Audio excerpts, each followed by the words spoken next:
इश्क सरकार की एक शम्मा जला लो दिल में, बाद मरने के लहद में भी उजा। जब बर्थडे मनाते हैं तो करते क्या है? देखिए, मनाना जायज, लेकिन जो तरीका हमने अपना लिया है पहले गौर करें कि वो जायज है कि नहीं। बर्थडे मनाते हैं तो हम केक लाते हैं, फिर केक के ऊपर कैंडल जलाया जाता है, फिर जिसका बर्थडे हो वो कैंडल को फूंक कर बुझाता है। अच्छा, ये मुझे आज तक समझ में नहीं आया कि जब बुझाना ही था तो जलाया काहे के लिए? जलाया खामखा में माचिस बर्बाद की, जलाया उसके बाद बुझा दिया। और जब बुझाता है तो बुझाने पर जो दोस्त अहबाब होते हैं वो ताली बजाते और कहते हैप्पी बर्थडे टू यू, यही होता है ना। उसके बाद जिसका बर्थडे, जिसने मोमबत्ती बुझाया है, वो केक को काटेगा, और काटने के बाद केक आजकल खाया कम जाता है, एक दूसरे के मुंह पे लगाया ज्यादा जाता है। एक दूसरे के मुंह पे पूरा का पूरा केक मल देते हैं, देखा है आपने? मेरे प्यारे आका के पैरवानों, तो ये तरीका जो है ये जायज नहीं है।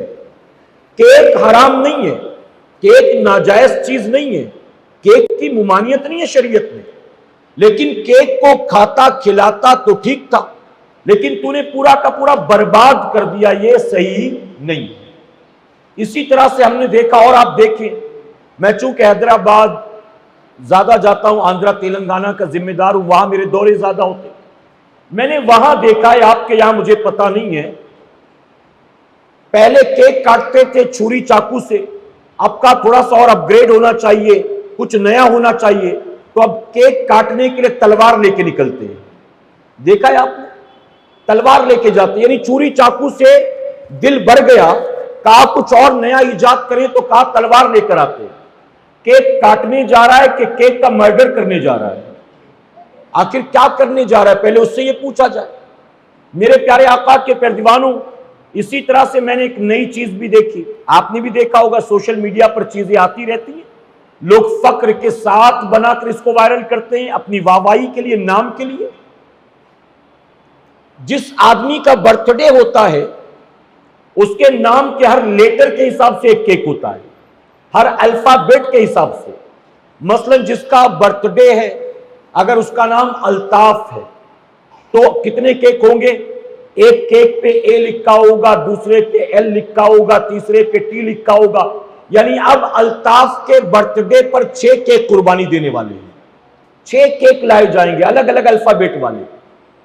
और उसके बाद ये केक जब वो काटेगा तो एक चीज और आपने देखी होगी, छोटे छोटे कैंस आते हैं, बॉटल्स, उसके अंदर फोम होता है, फॉग होता है, झाग होता है, जो कि केमिकल है। जैसे उसने केक काटा, फौरन चारों तरफ से दोस्त उसको मारना शुरू कर देते। अब वो फोम निकलता है चेहरे पर भी, सर पर भी, जमीन पर भी और केक पर भी। अब केक पर अगर ये केमिकल गिर गया तो क्या वो केक खाने के लायक रहा?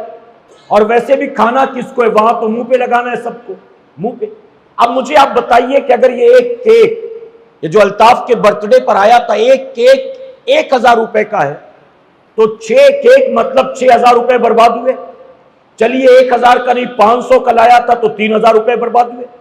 आपके इसी चीता कैंप में या आप जहां रहते अपने मुआशरे में आप देखें तो आपको अपनी आबादी में कई गरीब बच्चे ऐसे मिल जाएंगे, कई गरीब माँ बाप ऐसे मिल जाएंगे, कई बेवाएं, कई यतीम ऐसे मिल जाएंगे कि जिनके पास ये भी हैसियत नहीं है कि साल में एक बार वो 10 रुपए की चॉकलेट खरीद कर खा सके। माँ बाप चटनी रोटी खिलाकर गुजारा करते हैं, औलाद को केक कहां से खिलाएं, चॉकलेट कहां से खिलाएं, आइसक्रीम कहां से खिलाएं। तो एक तरफ हमारी सोसाइटी में गरीबी का ये हाल है कि बाप अगर ये सोचे साल में कभी एक बार कि चलो अपने बच्चों के लिए मैं भी सेब खरीद लेता हूं, तो 10 बार सोचना होगा 185 वाला लूं, 145 वाला लूं या 120 वाला लूं। आखिर में कहेगा चलो 120 का ले लेता हूं, थोड़ा सा सड़ा है काट देंगे, थोड़ा सा गला है काट देंगे, जो अच्छा हिस्सा है वो खा लेंगे, अपने बच्चों को खिला देंगे। तो एक तरफ सोसाइटी में गरीबी का यह हाल है कि गरीबों के बच्चे साल में एक बार 10, 15, 20 रुपए की आइसक्रीम और चॉकलेट नहीं खाते हैं, और दूसरी तरफ हमारी कौम का जवान अपने बर्थडे पर हजारों रुपए का केक बर्बाद कर देता है।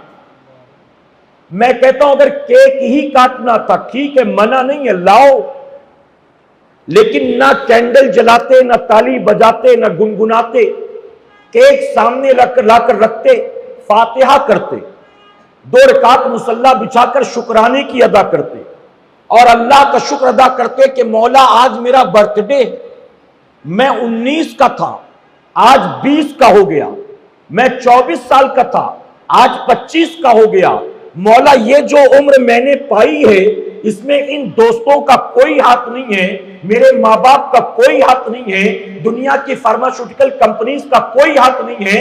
अगर मैं इस उम्र को पहुंचा हूं तो मौला इसमें अपना कोई कमाल नहीं है, ये तेरा करम है कि तूने यहां तक पहुंचाया है।